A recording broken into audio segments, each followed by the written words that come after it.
To live for the future is an indefinite postponement of life.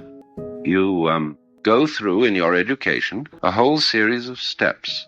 The word in Latin, gradus, means a step. So we have first grade, second grade, third grade, gradus, gradus, gradus. Finally become a graduate. You've gone along the steps. But you're still doing it. So that when you become finally successful as the president of your corporation, you have a funny feeling of being cheated. You've climbed the stairway and you've got to the top, and there's nowhere else to go. And since you've never been taught to live in the present, you don't know how to. So an insurance salesman comes around and says, listen, I've got the very thing for you, a retirement program, because when you're 65, you'll drop out of the system.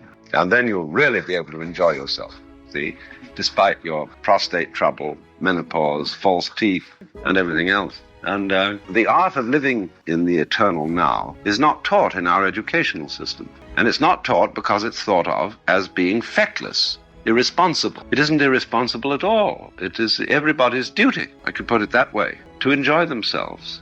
Because if you don't do that, you become a nuisance. You become aggressive, you become a robber, you become a thief, you become somebody who's trying to organize the rest of the world, that is to say, a power maniac, simply because you haven't learned the very simple, inexpensive art of living in the present moment. It really doesn't take an awful lot of energy to maintain a human life. If you really consider what you need to eat, what you need to wear, how much housing you have to have, it comes down to something quite simple. And the simpler, the more you have the capacity to enjoy watching a raindrop crawl down a window. But if you watch a raindrop crawl down a window and you think, my, look at that, everybody says, you're crazy. You're watching a raindrop fall down a window. Can't you find something more important to do? That means, can't you make more trouble than that? So the mentality that doesn't recognize the importance of watching a raindrop crawl down a window is the one that is creating the trouble in the world today. Say, you are of no value, you're not even human, unless you're changing things, unless you're interfering, unless you're progressing. We confuse growing with progressing. Unless something is happening, a great operation, a new project is going on, and you're busy with it, we say, well, you're lazy, you're good for nothing, because you are not working for the future. But they say, if you're working for the future, you're quite mad. So they don't work for the future. Just like a Chinese coolie works long enough to make some money. Then he knocks off work and he goes to the gambling joint and he gambles, or he smokes opium, or just generally wanders around and digs the scene. And we say, well, that's awful. That's irresponsible. You can't do that. That's not maintaining the world properly. What do you think? Maybe that is maintaining the world properly. Maybe it's we who think that everything should be progressing who are destroying the world. Of course we are. By our Protestant ethic, by our notion of keeping everything in charge, it's true. We have a great initial success. We destroy diseases. We keep people alive. But on the end is the H-bomb, to get rid of it all entirely.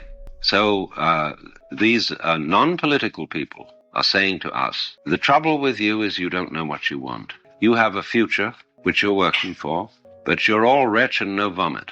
You promised yourselves the good thing is going to happen. You keep promising, promising, promising, promising. Even your money is a promise. It says on the dollar bill that the Treasury of the United States will promise to pay $1. What are you going to get if you deliver this and say, come on now, I want whatever it is this dollar? And they just can give you credit because it's paper. It's all symbolism. So all these myriads of so-called primitive people don't communicate with us, and we don't communicate with them because they don't want what we think is the desirable good society. Well, some of them do, of course. So in Japan, for example, the Japanese have been thoroughly conned into the idea that the Western way of life is a great thing. And so they are, by and large, frantic industrialists. And so, as a result, the cities of Nara, Osaka, Kobe are covered in smog. Tokyo is just a madhouse. So the whole point is, the future is an illusion. The basic ideas in Hindu cosmology, that in the course of time, you go through the series of yugas, or the epochs, and you begin with a great state of affairs, and it gradually deteriorates, is a way of saying to people, in the course of time, things only fall apart. Therefore, get out of time. Get off the wheel of the rat race. So this underlies my idea of what I call the politics of diversion. Divert Western man from history, from the notion that he is in a historical process which is leading to something always better and better and better, but which in fact only leads to more and more destruction. Divert people from time by living a style of life which is timeless and which is therefore more attractive than life devoted to time. That doesn't exclude our technological power. Part of the whole point of technology is that through technology we have the power to obliterate poverty completely. But this must not be looked at in a historical way. While it is looked at in a historical way, it will not work. That is to say, the whole problem of money and the distribution of the wealth of the world as produced by technology is a psychological problem and not a material problem. People are hypnotized with money, which is the symbol of wealth, as if it was something that was valuable in its own right.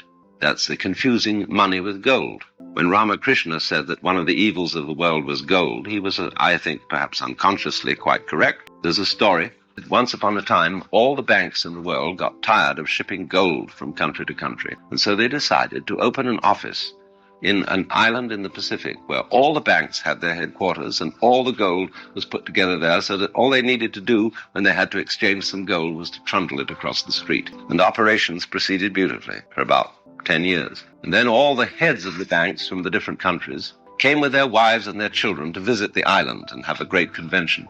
And so they inspected the books and the transactions, and everything was in perfect order. At last the children said, "Daddy, want to see the gold?" And so the bank president said to the managers, "Take our children down to the vaults so that they could see the gold." And so all those managers said, it's sort of difficult and a little problematic and it takes a lot of time. And the president said, "Well, don't be stupid. What's the matter? Can't they see the gold?" So they hummed and hawed and said, "Well, we're sorry to report that 7 years ago there was a disastrous subterranean earthquake and all the gold was swallowed up. But of course, we all knew how much we had at that time, and so we've kept the books accordingly." So it's a joke. People don't realize, in other words, that money is bookkeeping, and nothing but bookkeeping. And therefore, the whole idea of taxation, for example, is a complete anachronism. The thing that is stopping the flow of the actual wealth of the world is this fixation on money.